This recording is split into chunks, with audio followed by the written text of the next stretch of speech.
Welcome to the Salmon Runs YouTube. Enjoy the video. In this video, I will explain how to play Nintendo 64 games on your Xbox One. To begin, you will need to enable developer mode on your console, which is essential for installing third-party applications. Next, prepare an external storage device, such as a USB drive, to store both your game files and the required emulator. Finally, we will cover transferring these files to your Xbox, allowing you to enjoy a wide array of classic titles with ease.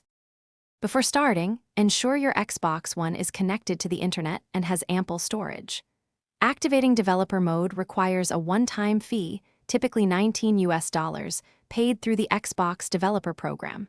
You will also need a reliable USB 3.0 drive with at least 64 gigabytes of storage, formatted as NTFS, to efficiently transfer your files.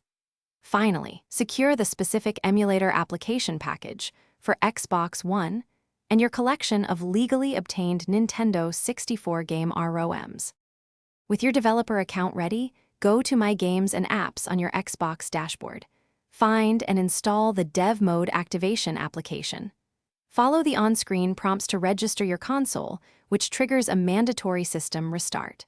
After rebooting, simply hold the Xbox button to access the power menu.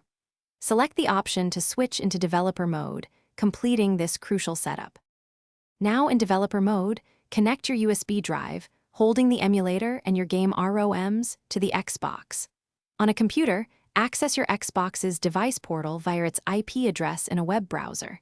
Use the device portal's file explorer to upload the emulator and game ROM files directly to your console. Finally, launch the installed emulator from your Xbox's games and apps list. Configure its settings, and then simply select your desired Nintendo 64 game to begin playing instantly. Thanks for watching. Consider subscribing if we helped you.